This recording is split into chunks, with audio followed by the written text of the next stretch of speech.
this dovetails well with, to shift gears maybe just slightly, the moment that we see in markets. I mean, we've seen the market's dynamic change in meaningful ways. We're dealing with negative interest rates. We're seeing some of these market microstructures change how market participants behave and how that reflects back. So I think this framework to think about investing and finding sustainable edges going forward, tie that back into some of these changes that we've seen so far. And I think a lot of the changes are kind of well summarized in the paper that Corey wrote, that you had a chat with him about. So the liquidity cascades, the aspects of dealer gamma, and the rise of passive, and all those aspects that have changed or seem to have changed fundamentally the structure of markets.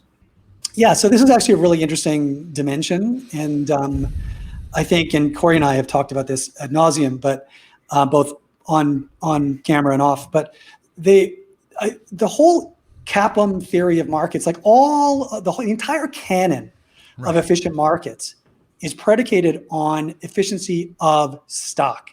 In other words, all securities everywhere are priced appropriate to deliver the appropriate amount of risk per unit of diversification adjusted return. Okay. That is what all of the academic theory is built upon. All the stuff right back from the 1950s to today is predicated on that. And I think what a lot of the more recent research, and obviously Mike Green's been all over this, you've got a lot of the guys in the option space who have been very familiar with this for a long time, but we're starting to see a shift in thinking to the fact that, in fact, the price of every security is set at the margin by flows. Right? So markets are efficient on flows. And when you think about it, that's kind of what we should expect, right? The markets are a price setting mechanism where the price of anything that you want to sell is going to be set by the price that somebody else is willing to buy it at, and vice versa. Did the trade clear? Exactly. Markets are efficient insofar as trades clear. Well, how do they clear? They clear because we found some price, or there is some amount of flows on the buy side to match the flows on the offer side. We got the fills. Yeah. We got the fills, exactly, right? So, and I had this whole thesis that I didn't bother to explore, but the trend following really is an expression of efficiency on flows rather than efficiency on the stock of money, right, or on equilibrium prices. But it all sort of amounts to the same thing. You've got, if you can find features or pieces of information, variables that help you to triangulate or set expectations about the direction and quantity of flows, these are the features that are likely to be most explanatory, especially in the relatively short term, right? It's possible that Benjamin Graham is right, and in the long term, markets are indeed a weighing machine, right? But the reality is that most people's time horizon isn't the long term.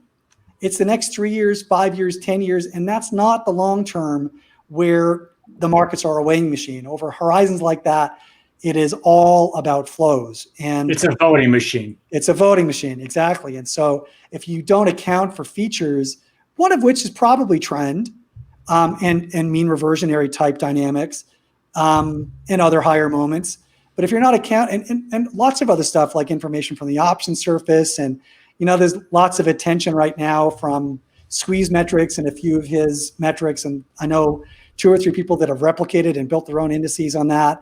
And I think all of that is great, right? And I think we need to constantly be building our tool set and adapting to the primary forces that are at work in market. Like I would even argue, and I'm stealing this, I think, from Mark Guzman, who posted on this on Twitter earlier, but early value investors were also counting on flows, right? You're buying a stock that you expect others to come in and buy and reset the price higher. Yes, Keynesian. So it's not that this is a new phenomenon.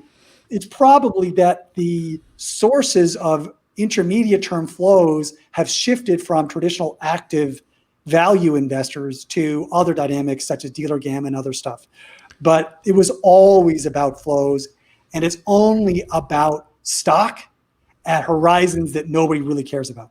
Right. And I think when we say individuals care about the short term, I just want to clear up that this means everybody cares about the short term, right? There is no pension plan that doesn't care about the next 3 to 5 years. Who have a job supervising the pension plan care about the next 3 years of the amount of returns plans, of their advising. that's right. The amount of plans that have gone out the window as of this Everybody year cares. are unbelievable. Just the amount of conversations I've had where like, well, what about your long-term plan? Well, the board thought it was best now that we know that the markets have changed.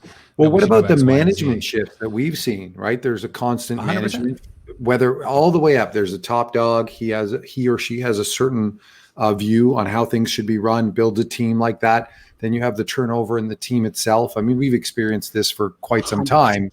And so the consistency with There's no which continuity. right. And when you see continuity, it is truly organizational alpha.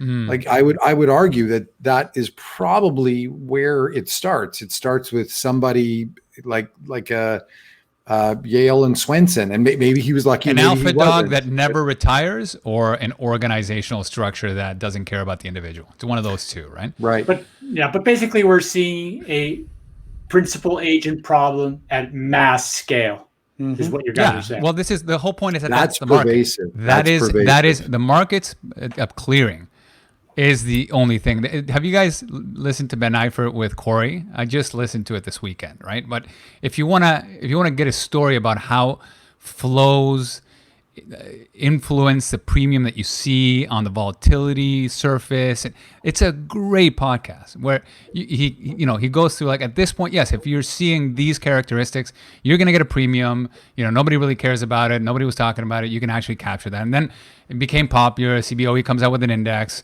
The moment they publish that index, you can see that it flatlined, hasn't had any return, and you just, all these stories, you can just add them up, right? That seems more like prop tradey, right? It's not. We're not talking about value. We're talking about the volatility. So that's prop trading stuff. We're not gonna be able to arb out these other factors. You can arb out anything, right? You can have enough dollars chasing absolutely anything to make it obsolete for a while. These are very. But then they come back, right? There's steps, like things. Some things are easier to arb than others. Right. That's the point. How much capital is required to arb it away?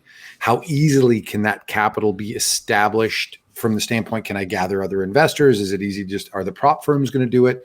Structural barriers. Right. Like, how can I assemble enough capital to do it and have people excited about it, et cetera? So there's definitely a continuum there.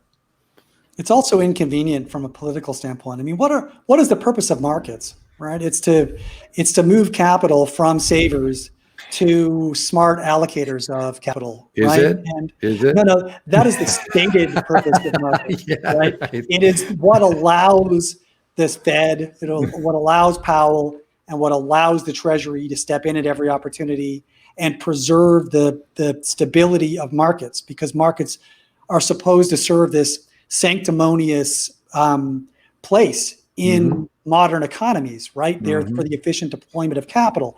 And if we pull away the mask and expose markets as just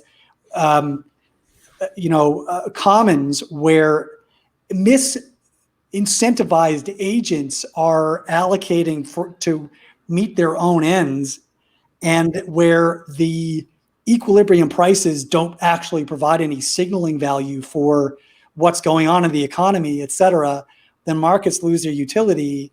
And those that own the markets, which is 400 people in the world, obviously do not have the public support for supporting markets that they would otherwise have if markets are continued to be perceived as a public utility. So there's this goes all the way up to the top. Keep in mind, the president has a principal agent problem too.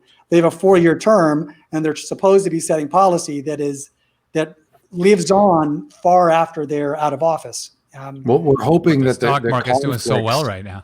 It's hopeful that the conflicts offset and you get some signal from the society as a whole. The 100-year weighing machine is what we're hoping for.